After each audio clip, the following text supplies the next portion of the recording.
nerima banget setoksik apapun lakinya. Padahal nggak daddy issue juga tau, itu kadang Emang sakit goblok aja. Emang goblok aja. Jadi cewek-cewek atau cowok-cowok yang haus akan validasi itu salah satunya mungkin karena daddy issue ya. Bisa jadi. Misalnya kita punya teman sama nih, suami istri. Mereka toksik banget. Tapi mereka tuh nyaman. Menurut mereka itu nggak toksik. Itu toksik apa enggak? Oh, susah. Bingung. Susah. Namjugar. Namanya juga belajar. Mau belajar apaan sih? Ya belajar apa aja.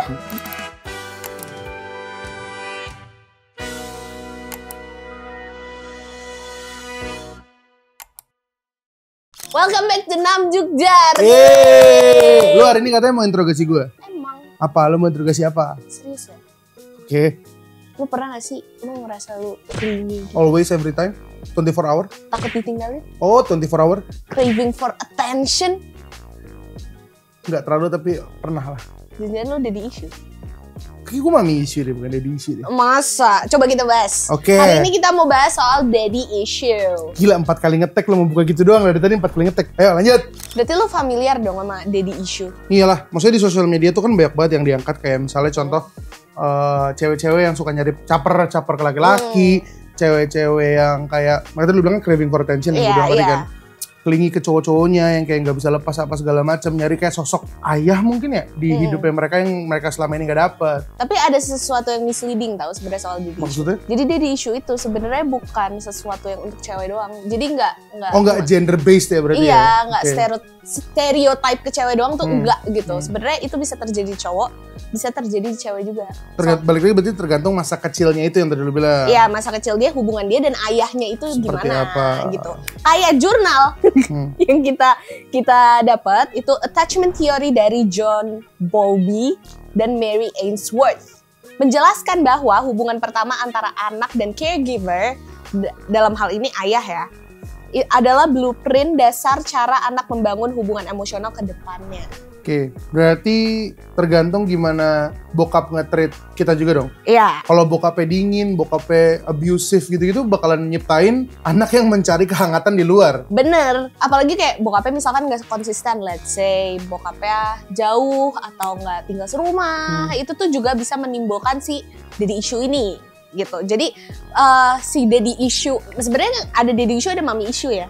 Issue 2 ini sebenarnya itu tuh menimbulkan insecure attachment, benar nggak gue? Insecure attachment style. Iya, yang terbagi menjadi 2. Yang pertama ada anxious preoccupied, yang artinya merasa tidak pernah cukup, terus cari validasi dan takut ditinggalkan. Jadi cewek-cewek atau cowok-cowok yang haus akan validasi itu salah satunya mungkin karena daddy issue ya? Bisa jadi. Soalnya banyak banget kan sekarang orang-orang tuh yang kayak, apa ya, NPD ya? Kasar sedikit NPD ya?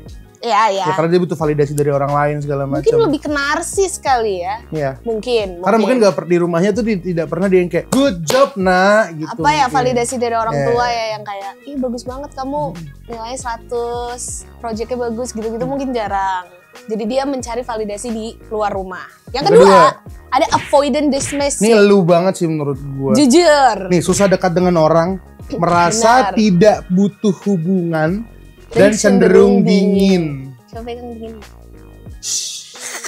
Jadi emang si orang-orang yang avoidant dismiss ini, lagi-lagi by the way disclaimer, ini nggak bisa lo, apa ya bahasanya, analisa sendiri ya, lu mendapatkan ini, lu merasakan ini, itu tuh nggak bisa, tetap harus ke psikolog. Harus ke orang-orang yang sesuai di bidangnya lah gitu. Jadi si orang-orang avoidant dismiss ini tuh kalau misalkan deket nih, misalkan let's say gue deket sama lo, terus gue merasa risih, jadinya kayak, duh kayak lo gak usah deket-deket sama gue deh. Risihan ya, bocahnya risihan. Risihan, emang gak mau deket-deket, terus habis itu kayak buat ketemu orang baru, itu buat deket tuh perlu jangka waktu yang lama. Ini gue based on research. Tapi kenapa ya banyak banget juga yang kayak seakan-akan label daddy issue itu ke perempuan-perempuan yang nerima banget setoksik apapun lakinya.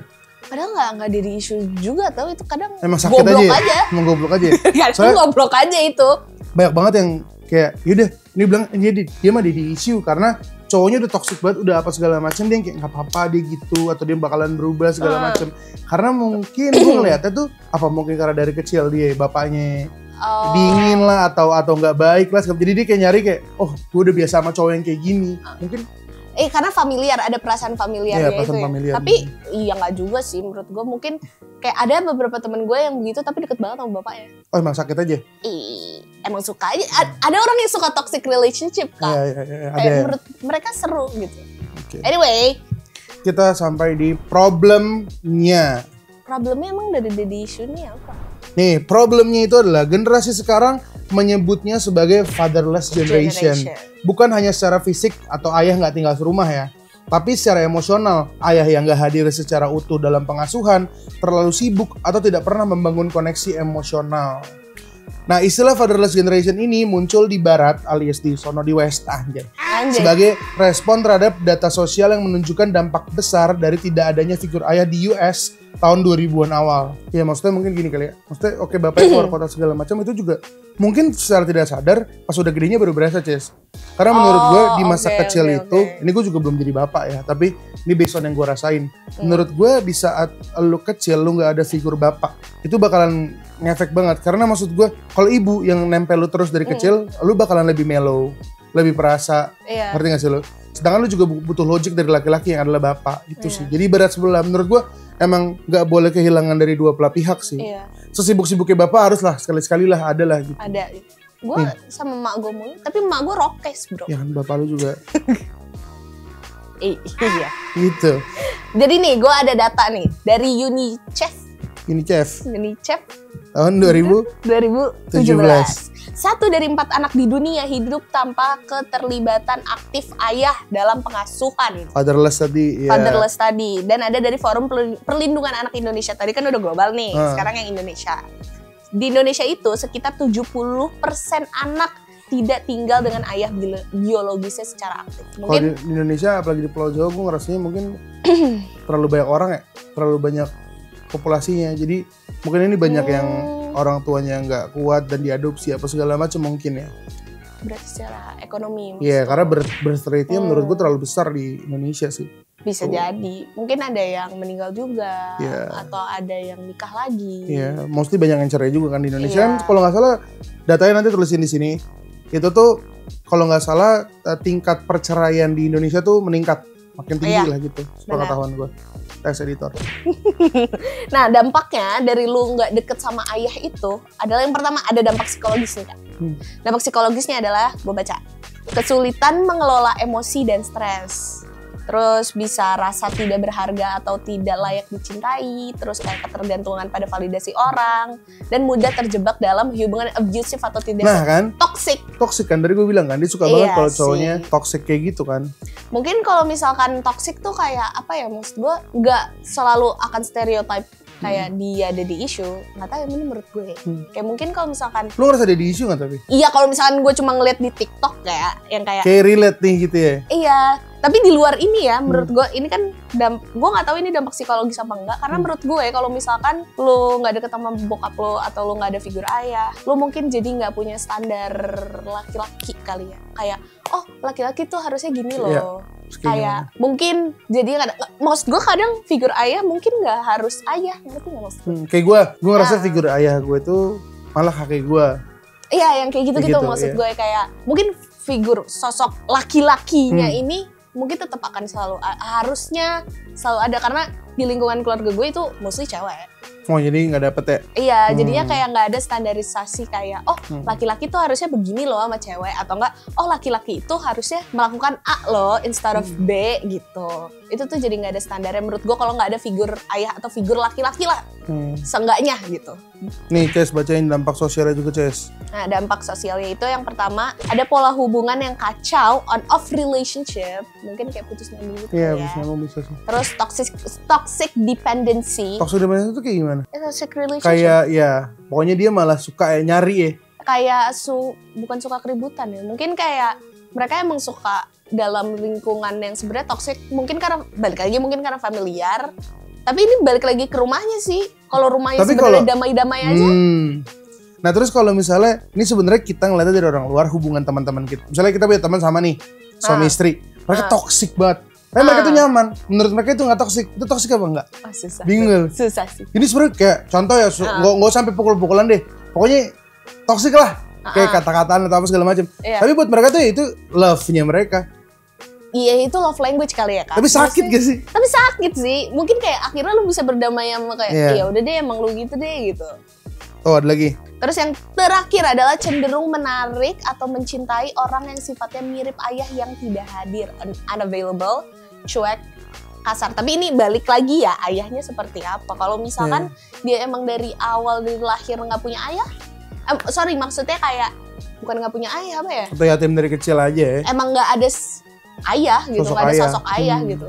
Makanya tadi yang gue sempat bahas tadi sebelumnya yang gue bilang mungkin cewek-cewek itu atau cowok juga bisa berarti ya nggak boleh gender itu nyari malah toksiknya itu loh yang gue bilang kayak cuek apa segala macam mungkin karena ini berarti jadi dia tertarik atau mencintai orang yang sifatnya kayak bapaknya nggak ada apa segala macam. Walaupun gue sering lihat lu mau ngomong mungkin itu alasannya gue tertarik sama cewek-cewek problematik ya. Oh bisa jadi, tapi kan lu masih ada figur nyokap gak sih? Ya nyokap gue juga meninggal pas gue SMP. Tapi kan masih ada lah, ada tipis lah. Segelintir lo hidup lah. Tipis. Nih, terakhir gue baca ini dampak budaya. Ini di problem ini dampak budayanya itu masyarakat kita cenderung memaklumi figur ayah yang pasif atau tidak terlibat secara emosional. Karena budaya patriarki yang menempatkan ayah sebagai provider bukan nurturer. Tuh, yang tadi gue bilang nggak, ayahnya harus pergi keluar kota untuk kerja, ibunya harus di rumah, jadi ibu rumah tangga gitu. Sekarang juga ada yang ngomongan kayak yatim pasif lah, yatim gak cuma itu doang. Wah ada kastanya.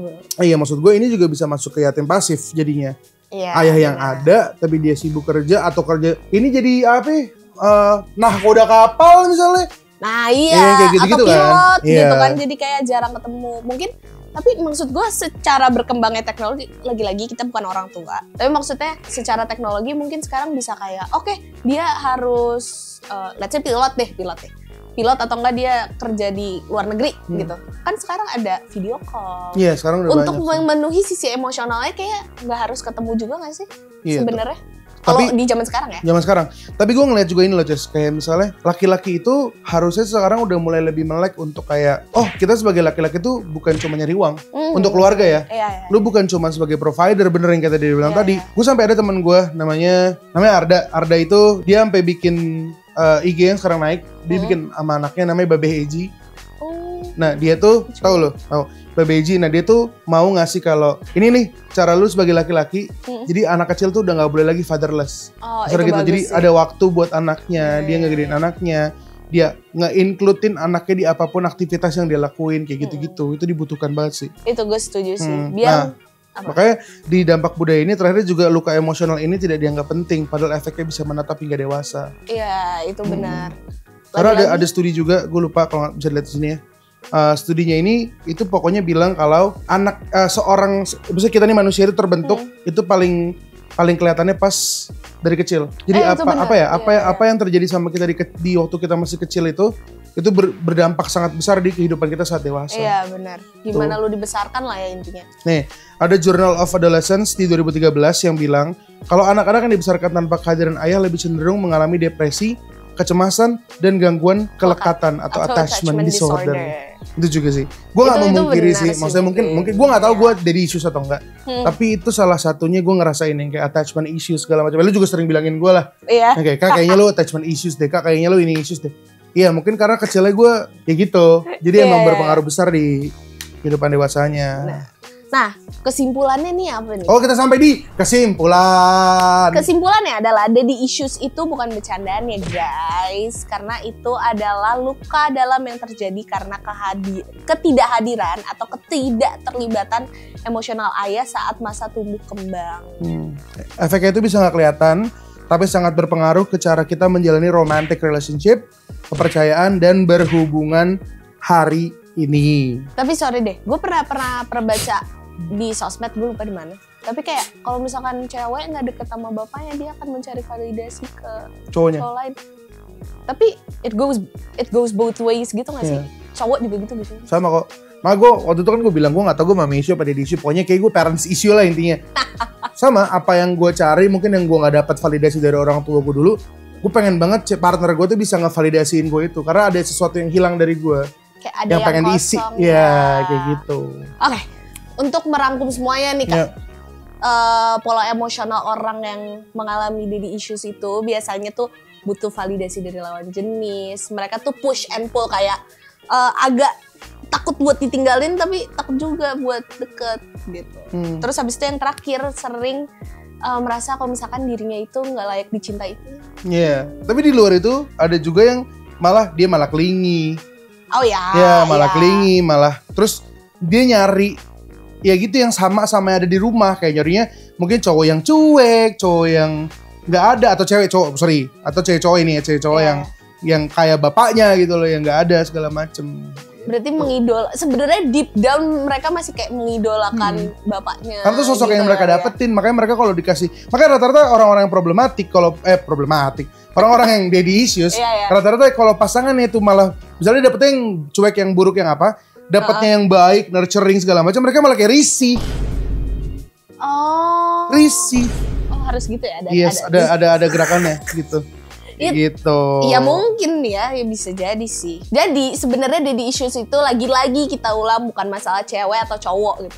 Apalagi bukan masalah cewek doang. Iya. Ya, cewek dan cowok intinya gitu. Ya tapi emang intinya adalah absent father yang jadi permasalahannya gitu. Jadi permasalahannya adalah ya dari rumah. Ya dan trauma yang tidak bisa disembuhkan. Mungkin next kita bahas mommy issues kali ya. Karena kan ini berdempetan nih antara daddy issues, mommy issues. Bener-bener. Kalian boleh komen juga di bawah mau topik apa, mommy issues tentang apa, atau kayak gitu-gitu yang mau kita bahas. Supaya kita cari apa bahasanya, jurnal dan data-datanya lah. Betul. Gitu. Tapi yang paling penting, bentar, ini ada yang penting nih. Trauma ini kan disebutnya trauma ya. Kondisi psikologis, ya trauma lah intinya. Itu trauma ini tuh bisa disadari dan disembuhkan sebenarnya lewat terapi, refleksi, dan membentuk relasi yang sehat. Yang penting lu tuh punya hubungan aman sama orang tua lu. Intinya itu. Kalau misalkan orang tua lu masih ada tapi hubungan lu nggak harmonis juga, mungkin lu bisa merasakan hal-hal yang tadi kita bahas juga gitu. Dan buat kalian yang udah dewasa ya, menurut gua kalau misalnya kalian punya hubungan yang gak harmonis sama orang tua kalian, coba diperbaiki pelan-pelan aja. Tes. Tapi kalau emang gak bisa dibalikin, ya udah. Jadi segitu aja hari ini dari kita. Kita akan ketemu 2 minggu lagi. Gue Bom Bom. Gue Cesa. Nam Jogjar. Bye, signing out.